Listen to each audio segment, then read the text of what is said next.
Assalamualaikum warahmatullahi wabarakatuh. Perkenalkan, nama saya Syahrajawan Wiranata Sibuan dengan NIM 2303060001 dari Prodi Peternakan Fakultas Pertanian Universitas Sumatera Utara dengan dosen pengampu mata kuliah biokimia yaitu Ibu Insinyur Tati Fidianasari, SPT, MPIPM.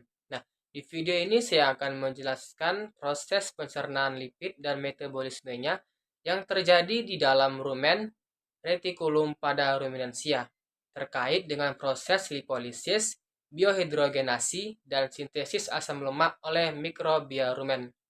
Nah, pencernaan dan metabolisme lipid di dalam rumen retikulum pada ruminansia itu ada 3 proses utama, yaitu yang pertama lipolisis, biohidrogenasi, dan sintesis asam lemak oleh mikrobia rumen.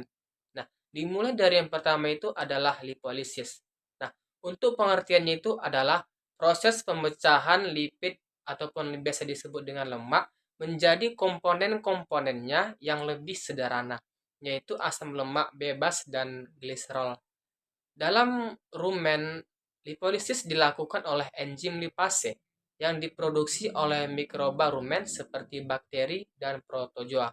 Nah, untuk tahapannya dimulai dari trigliserida atau yang biasa disebut sebagai lemak utama dalam pakan. Nah, dihidrolisis oleh enzim lipase menjadi monogliserida, digliserida, gliserol, dan asam lemak bebas. Nah, fosfolipid dan glikolipid juga dipecah menjadi komponen-komponen yang lebih sederhana, termasuk asam lemak bebas, gliserol, dan komponen polar lainnya.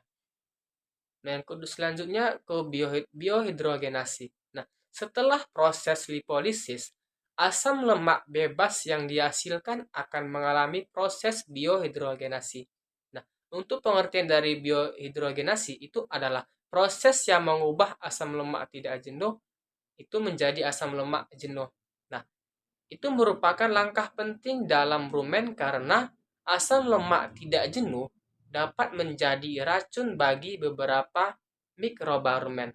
Nah, proses ini melibatkan asam lemak tak jenuh ataupun biasa disebut seperti asam linoleat dan asam linolenat diubah menjadi asam lemak trans dan kemudian menjadi asam lemak jenuh atau yang biasa disebut seperti asam stearat.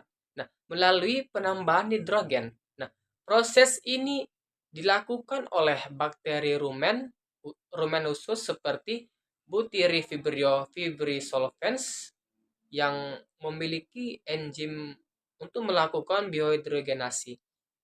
Nah, selanjutnya ke sintesis asam lemak oleh mikrobia rumen. Nah, selain memecah lipid yang ada di dalam pakan, mikroba rumen juga dapat mensintesis asam lemak sendiri.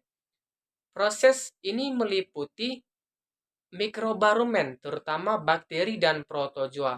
Nah, dapat mensintesis asam lemak dari prekursor sederhana seperti apa? Seperti asetat, propionat, dan butirat. Nah, yang dihasilkan dari fermentasi karbohidrat. Nah, asam lemak rantai pendek, nah, atau biasa disebut SCFA seperti asetat, propionat, dan butirat itu merupakan hasil utama fermentasi mikrobia dan diserap langsung melalui dinding rumen ke dalam aliran darah ruminansia.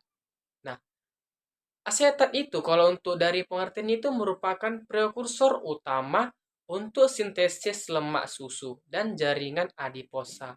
Nah, mikrobia juga dapat mensintesis asam lemak rantai panjang. Nah, meskipun dalam jumlah yang lebih terbatas dibandingkan asam lemak rantai pendek.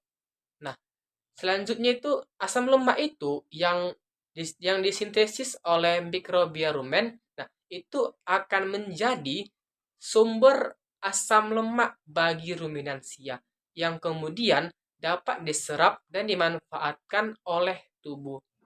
Nah, untuk kesimpulannya itu dari video ini adalah proses pencernaan lipid dan metabolismenya di dalam rumen retikulum pada ruminansia itu melibatkan 3 tahap utama, Yaitu apa? Yaitu yang pertama adalah lipolisis, yang kedua biohidrogenasi, dan terakhir sintesis asam lemak oleh mikrobia rumen. Nah, di dalam proses-proses ini memainkan peran penting dalam memanfaatkan lipid sebagai sumber energi dan nutrisi bagi ruminansia.